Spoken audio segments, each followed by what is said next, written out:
Amid the emotional chaos of the modern world, many people find themselves trapped in a profound dilemma. To avoid suffering, they believe they must become cold, distant, almost inaccessible.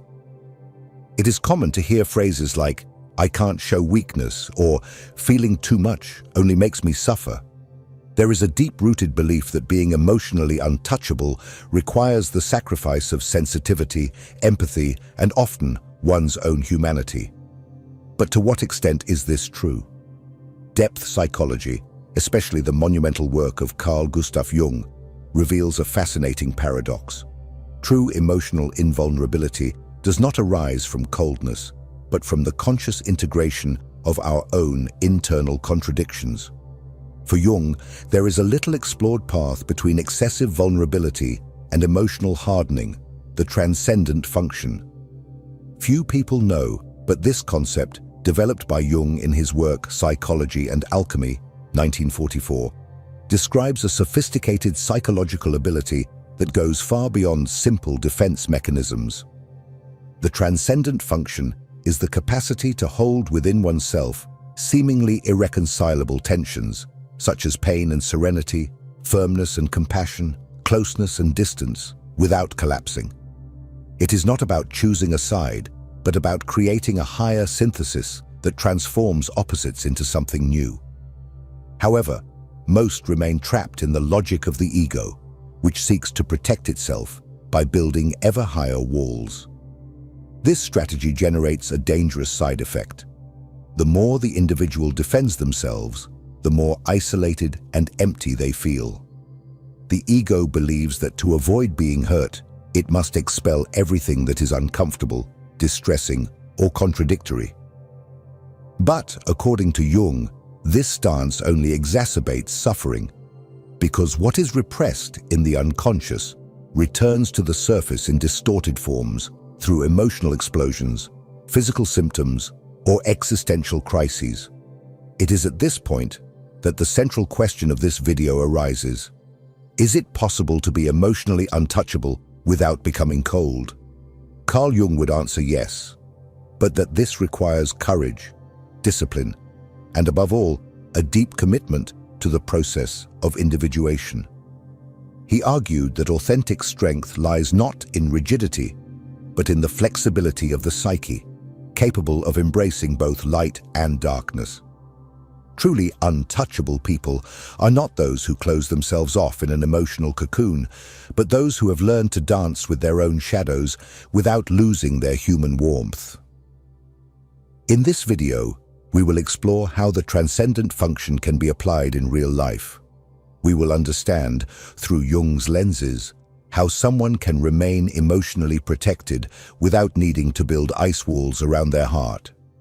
We will discuss the conflict between the ego and the self, the concept of holding the tension, sustaining opposites without fragmenting, and how the alchemical process of the psyche transforms deep pains into psychological gold. All of this, not only to satisfy intellectual curiosity, but to offer practical tools to those surrounded by criticism, rejection, betrayal, or toxic environments, without knowing how to protect themselves without losing their humanity. Because, deep down, the question that echoes in the silence of many souls is simple. How can I shield myself from the pains of the world without becoming cold and distant?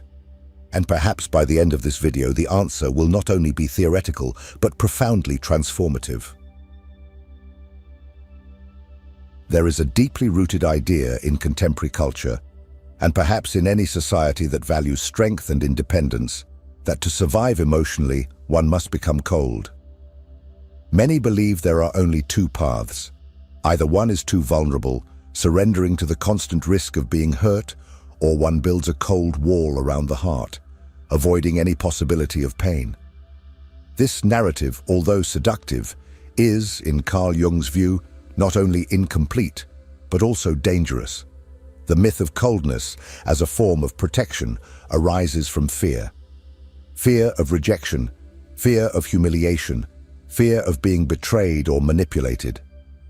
From an early age, we learn that showing emotion can be interpreted as weakness.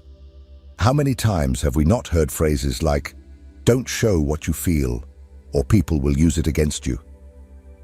Popular culture feeds this myth through seemingly invincible characters, portrayed as distant, controlled, indifferent, figures who do not cry, do not falter, do not hesitate.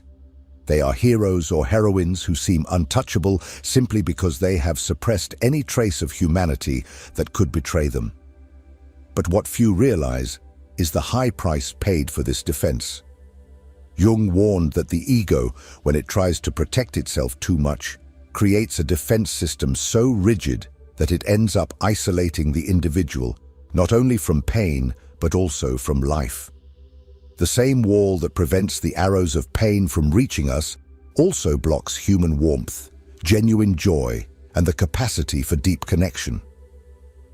The price of coldness is loneliness, the superficiality of bonds, and often a sense of emptiness that is almost existential. This defensive behavior may even work for a while. Indeed, there are situations where we need to contain emotions so as not to be overwhelmed by them, whether in a family crisis, an unexpected layoff, or a painful betrayal. However, living permanently in this state of emotional containment is like contracting all the muscles in the body without ever relaxing. At some point, the tension takes its toll. Jung observed this countless times in his patients. People who appeared strong, armored against any suffering, began to show physical or emotional symptoms: chronic anxiety, insomnia, panic attacks, outbursts of anger for no apparent reason. It is as if the unconscious screamed to be heard, bringing to the surface everything the ego tried to suppress. Because the psyche, according to Jung, does not tolerate imbalances for long. What is pushed into the shadows returns with a vengeance. There is yet another important dimension. Coldness as protection paradoxically generates more vulnerability. When the individual distances themselves from themselves and their emotions, they lose the ability to read nuances in others. They become blind to subtleties, to the real intentions of the people around them. This makes them more susceptible to manipulation precisely because, in the attempt not to feel, they disconnect from instinct, intuition, and the emotional wisdom that could truly protect them. Furthermore, living emotionally frozen hinders learning. The pains, no matter how terrible, bring with them valuable lessons.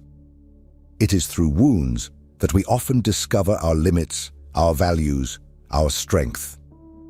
Those who shield themselves too much prevent themselves from growing. They become rigid, predictable, unable to adapt. And Jung saw this rigidity as a great enemy of individuation, the process through which a human being becomes who they truly are. The big question then remains, if it is not through coldness that we become untouchable, what is the way? How to protect the heart without becoming a cold fortress? And this is where the concept that can completely change the way we see true emotional strength comes in. In the next part, we will explore the central idea that Carl Jung brought to the world, the transcendent function, and discover why it is perhaps the only real way to be untouchable without becoming cold. If this content is making sense to you, click the subscribe button and subscribe to the channel. Thank you for your support. At the heart of Carl Jung's analytical psychology is a concept that, although little known outside the deeper circles of psychology, possesses immense transformative power: the transcendent function.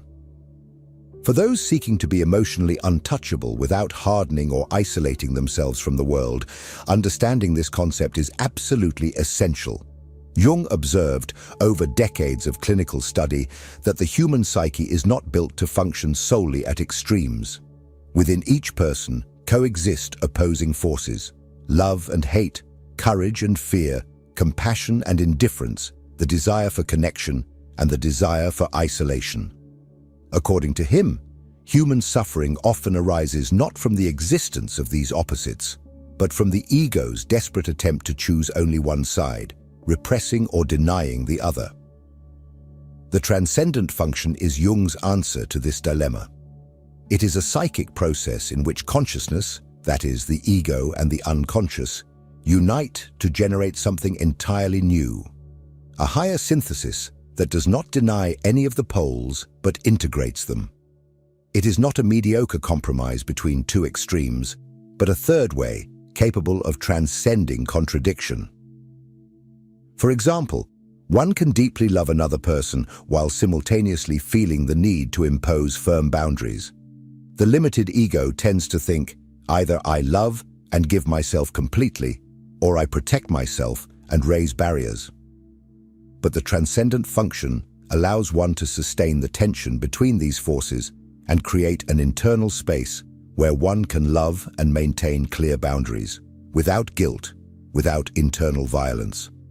Another example is dealing with the pain of betrayal. The ego wants simple answers, either completely forgive and forget, or brutally cut the person out of one's life.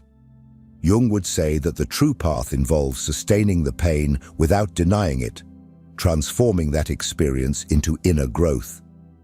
The transcendent function does not eliminate pain, but transforms its meaning.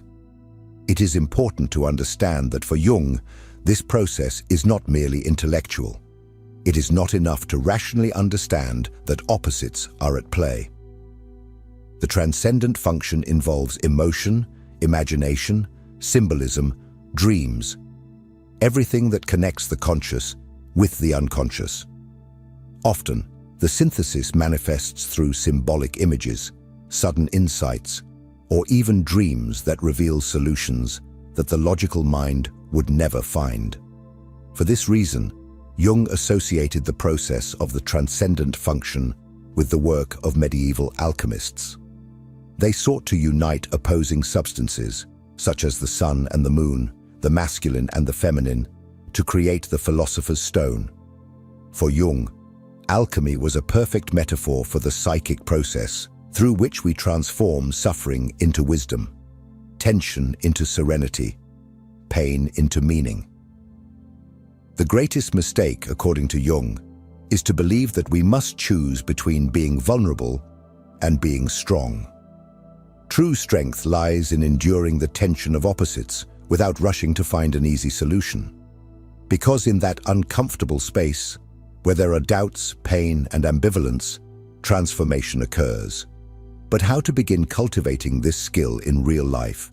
How to learn to hold the tension without collapsing under the weight of one's own emotions?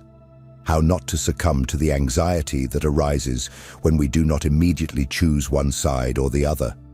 This is exactly what we will explore in the next part, when we will discuss one of the most challenging and powerful concepts in Jung's work: holding the tension, or the art of sustaining contradictory emotions without breaking. Within the vast universe of Jungian psychology, perhaps there is no more fundamental and more misunderstood conflict than the clash between the ego and the self. For Jung, this is the silent battle that shapes almost all human decisions, sufferings, and existential dilemmas. Understanding this relationship is crucial for those seeking to be emotionally untouchable without falling into the trap of coldness. The ego, for Jung, is the part of the psyche that identifies with consciousness. It is the I that says, I am so-and-so, I have such opinions, such tastes, such fears. It is the seat of will, social identity, and logic. The ego believes it is in control, and to some extent it is. It is absolutely necessary for navigating the external world, making decisions, setting boundaries, and protecting oneself from immediate dangers. But the great misconception of the ego is to imagine that it is everything, and above all, to believe that it can, on its own, guarantee absolute security against the pains of the world. Jung was relentless in showing that this illusion of self-sufficiency is precisely what makes us more fragile. This is because the ego, when isolated, perceives reality in a limited, one-sided way. It divides everything into rigid categories, good or bad, right or wrong, vulnerable or protected. It wants quick answers, absolute control, and the illusion that it can shield the individual from any suffering. This is where the self comes in. Jung described the self as the center and totality of the psyche, encompassing both consciousness and the unconscious. The self is not just another part of the mind, it is the instance that contains everything we are, even that which we do not know within ourselves. It is the source of balance, purpose, and existential meaning. While the ego is focused on the external world and social adaptation, the self is oriented towards the totality of human experience. Jung asserted that true emotional protection does not come from the ego, but from the self. Because the self, by integrating opposites, generates a much more solid internal security than any wall erected by the ego. When someone is aligned with the self, they do not need to defensively react to criticism, rejection, or betrayal, because there is an intimate certainty of completeness. It is not that the person does not feel pain, but they do not break in the face of it. There is something greater, an internal axis that remains firm. One of Jung's greatest insights was realizing that the more the ego tries to protect itself through rigid control, the more it disconnects from the self, and paradoxically, the more vulnerable it becomes. This is the case for people who live tense, distrustful, isolated lives, always afraid of being hurt, and who, therefore, end up living in a permanent state of anxiety or bitterness. The ego is in constant war, but this war is against internal enemies projected onto the external world. The self, on the other hand, does not need to fight. It offers a natural protection that comes from the feeling of wholeness. As Jung wrote, the self is both the center and the circumference. It is the fixed point around which everything revolves, but it is also the whole that contains each of the parts. Living aligned with the self means accepting our contradictions, recognizing our shadows, but also trusting in the possibility of integration. That is why people who seem untouchable without being cold often convey a serenity that is not feigned. They know their pains, but they do not define themselves by them. They know they can love intensely without losing their individuality. They can set boundaries without cruelty, because their strength does not come from hardening, but from this intimate connection with the self. But connecting to the self is not simple. It is not a button that can be pressed. It is a process that requires enduring deep internal tensions without rushing to easy solutions. This is where an essential concept comes in, and for many, one of the most challenging aspects of Jungian psychology, the art of holding the tension, that is, sustaining contradictory emotions without collapsing. In the next part, we will dive deep into this concept and understand how it is, in practice, the path to transforming pain into wisdom and achieving that transparent shielding that makes us untouchable without ever losing our humanity. Few things are as difficult for humans as remaining in the crossfire of their own emotions.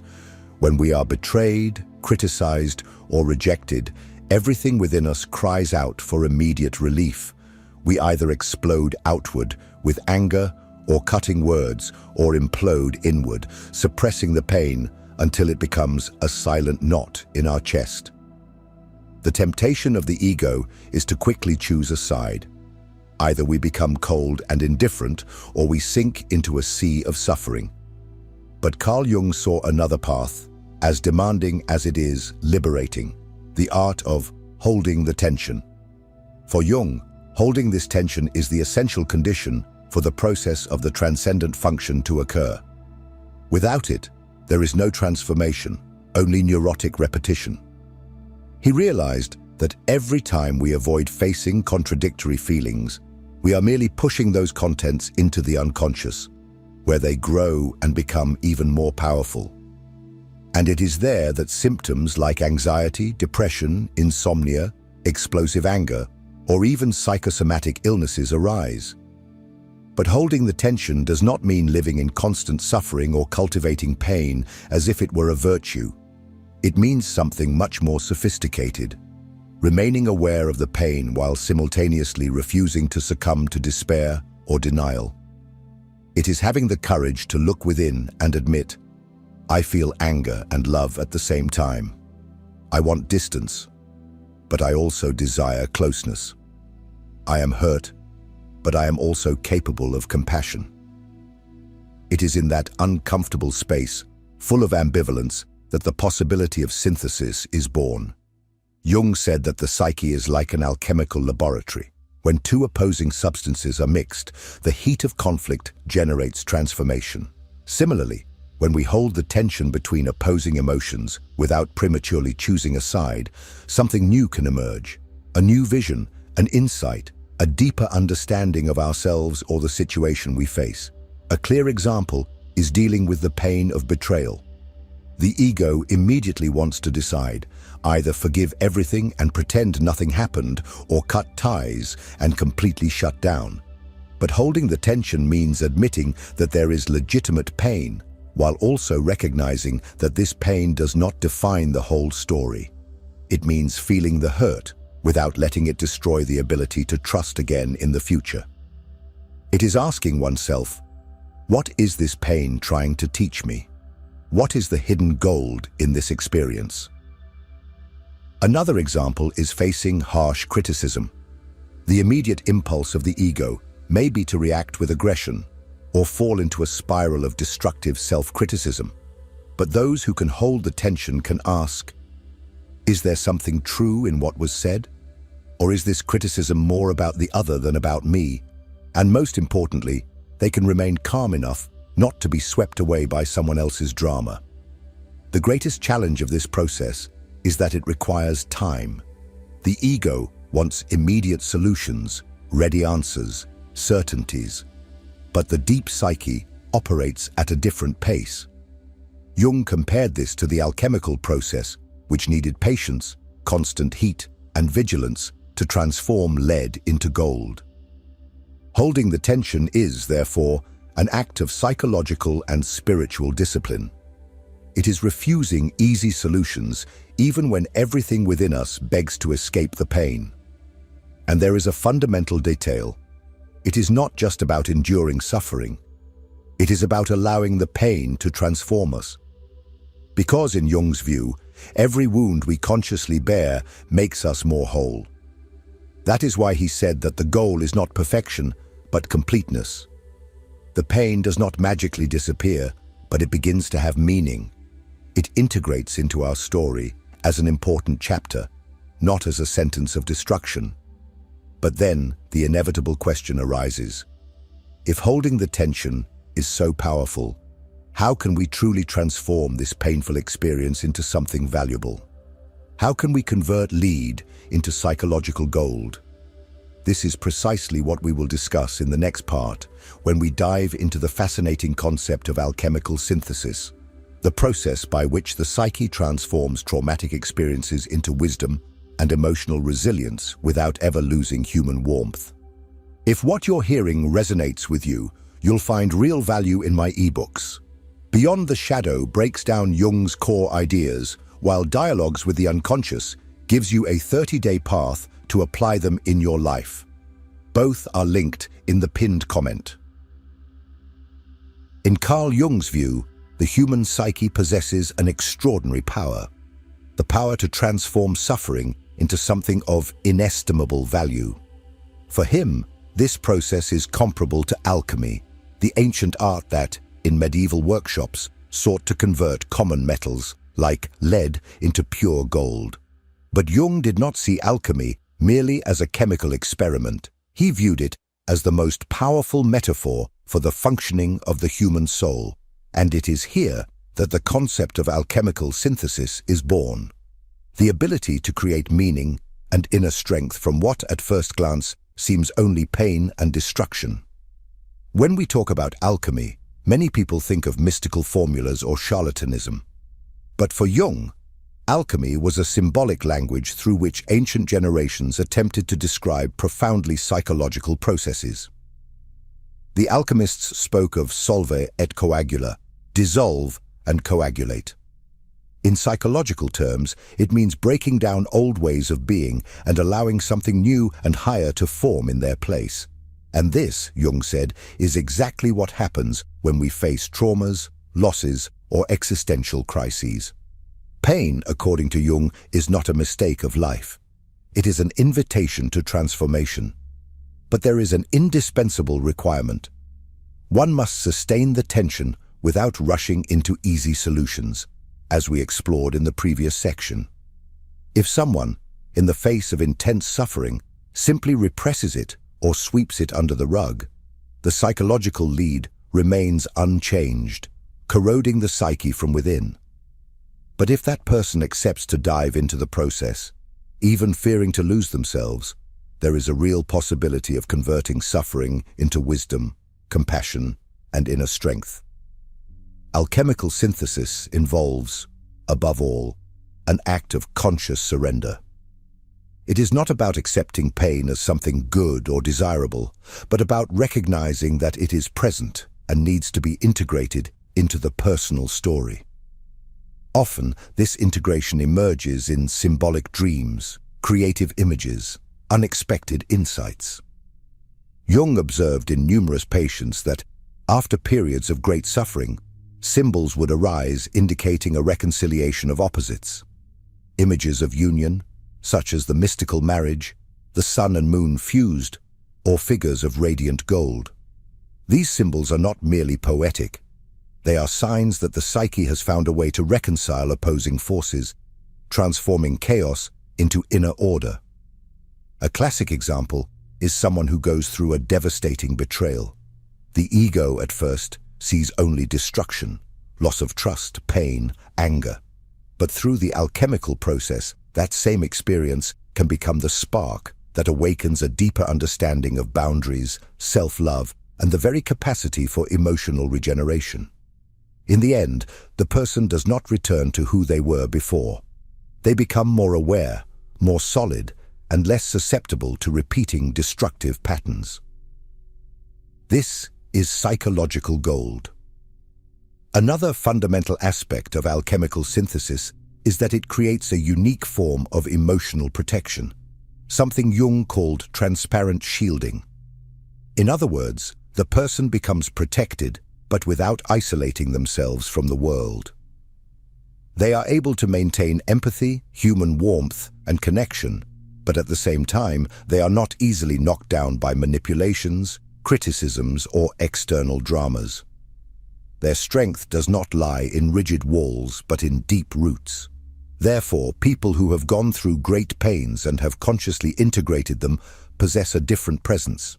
They radiate serenity, not because they have not suffered, but because they have learned to use suffering as a catalyst for growth. Jung said that the goal of life is not to avoid suffering, but to make it meaningful.